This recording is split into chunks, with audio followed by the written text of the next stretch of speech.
Salut la team, donc c'est parti pour une nouvelle vidéo. Donc pour ceux qui ont vu ma dernière vidéo, j'explique ce que Rubiel Mosquera déclarait vis-à-vis du physique qu'il a présenté au Dubai Pro Show, mais également l'ambiance qui régnait lorsqu'il était avec la team justement de l'Oxygen Gym au Koweït. Donc beaucoup de pages Axe et Body ont posté plus ou moins le même message qui disait que Rubiel était tombé malade une semaine avant la compétition et il a dû justement prendre des médicaments sur plusieurs jours et son sponsor l'aurait forcé, soi-disant forcé à participer au Dubai Pro Show malgré qu'il ne soit pas au top de sa forme. Il y a quelques heures, Rubiel a posté ce message, donc je vous ai mis la traduction qui est approximative et j'ai également cette vidéo où il explique à peu près la même chose. Seguimos trabajando para llegar y hacer lo que sabemos hacer. Así que pues gracias a todos la gente que estuvo pendiente, a todos los parceros, a toda la gente de Java, a la gente de Nevia, muy agradecido con ellos, también a la gente de Oxygen Gym, de Kuwait, Aska,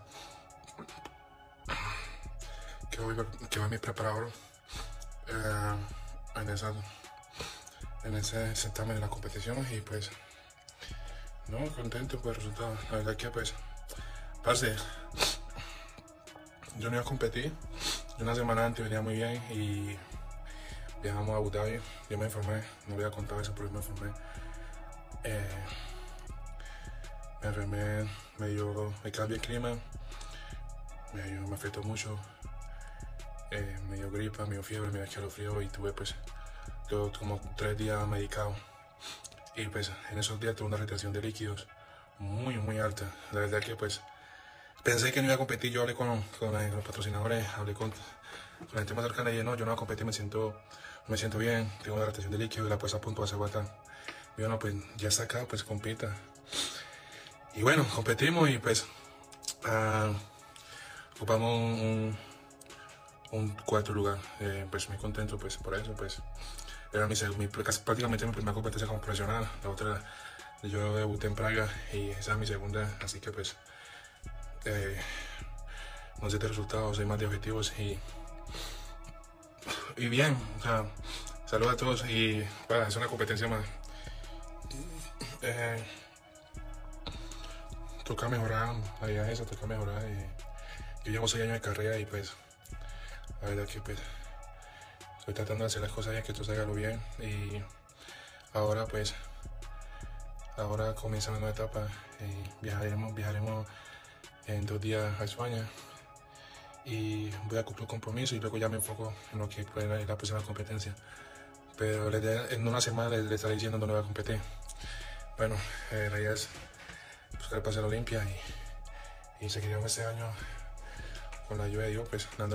Donc Rubiel explique qu'il n'a jamais dit que ses sponsors l'avaient obligé de concourir, et il est vrai qu'il n'a pas employé ce mot dans aucune de ses vidéos ou dans aucun de ses posts, mais dans tous les cas, ses explications ne sont pas très claires, de plus difficile de vraiment comprendre ce qu'il dit vraiment, surtout dans une langue étrangère, donc cette histoire n'est pas vraiment intéressante, mais si c'est vraiment vrai, ça se passe entre les deux parties. Rubiel a signé un contrat, donc logiquement ce contrat a été lui accepté, donc je pense qu'il est inutile de polémiquer pendant des jours, mais je tenais quand même à vous informer de cette situation.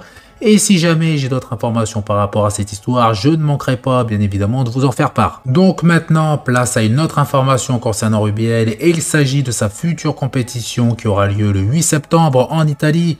Et en participant à cette compétition, il va affronter un top bodybuilder de la catégorie, il s'agit d'Hunter Labrada. Donc ça fait plaisir, à Rubiel poursuit son objectif de se qualifier pour Monsieur Olympia, ce qui laisse énormément de temps à Rubiel pour afficher une véritable condition pour sa deuxième compétition. De plus, il sera chez lui avec son préparateur avec qui il a décidé de travailler. Donc comme je l'ai dit il y a quelques minutes, Rubiel sera opposé à Hunter Labrada, donc un top athlète de la catégorie. Donc si Rubiel parvient à le battre, il faudra vraiment prendre au sérieux Rubiel, mais il a encore du travail pour atteindre une condition aussi poussée qu'Hunter, et c'est vraiment ce critère qui va faire la différence pour décrocher la première place.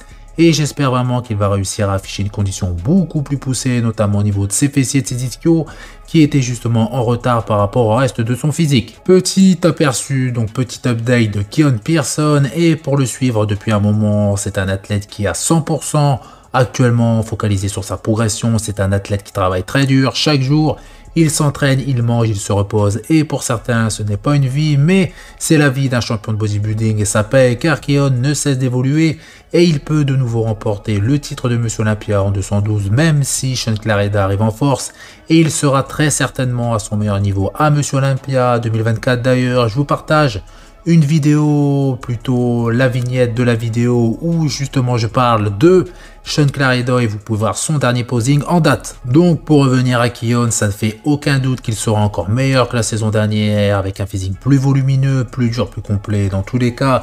Ici il est à 10 semaines de Monsieur Olympia, il est déjà très impressionnant, physique vraiment rempli, très rond et j'ai hâte d'en voir davantage et en meilleure qualité. Update de Derek Lunsford à 11 semaines de Monsieur Olympia et ma première remarque sera que Derek n'a pas vraiment apporté de réel changement à son physique depuis la saison dernière. D'ailleurs, je trouve que pendant son off-saison, Derek est resté assez propre sans chercher à prendre beaucoup de poids pour gagner encore du volume. Donc concernant ses cuisses, pour le moment, elles sont toujours très volumineuses, mais il reste encore 11 semaines et c'est vraiment dans les 3 dernières semaines que ses cuisses commence à perdre en volume et à devenir justement moins ronde, donc à voir si cette année le résultat sera le même. Par contre, la grande question concernant Derek, va-t-il afficher une condition aussi poussée de face que de dos? Car Monsieur Olympia 2023, Derek a affiché une condition sur sa chaîne postérieure qui était assez impressionnante alors que de face ce n'était pas le cas, avec une qualité musculaire qui était même assez légère. Sur le plan de la ligne, son physique est resté également très esthétique malgré son énorme masse musculaire. Sa taille N ne s'est pas épaissie et sa chaîne postérieure reste très impressionnante. Et je pense qu'aucun athlète ne pourrait être plus impressionnant et dominant que Derek sur les poses de dos. Et pour finir, en ce qui concerne sa sangle abdominale, ce n'est pas la plus impressionnante ni la plus détaillée du circuit.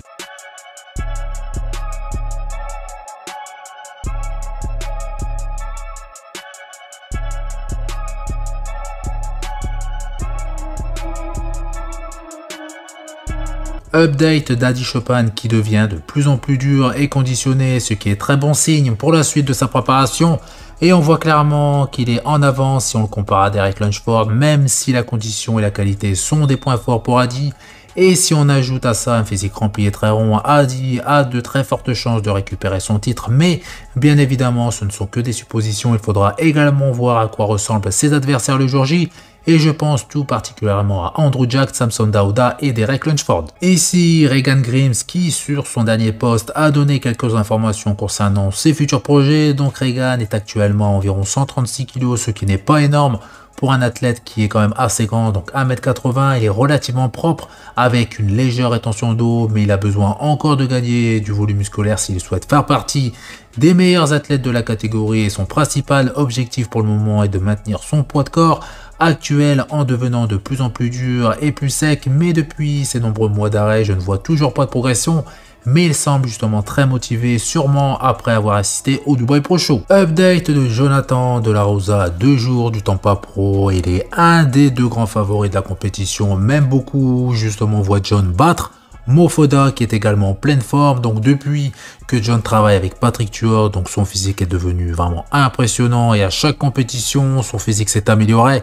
Et pour le Tampa Pro, je pense qu'il va afficher son meilleur physique depuis ses débuts pro avec un poids qui sera supérieur par rapport à sa dernière compétition et pour être précis, un peu plus de 2 kg, ce qui n'est pas négligeable. Et on voit également que sa condition est vraiment très poussée, mais il aura un adversaire de taille, donc Mofoda qui sera encore meilleur que lors du Chicago Pro et il sera avec un physique, donc il va afficher un physique plus complet, encore plus conditionné.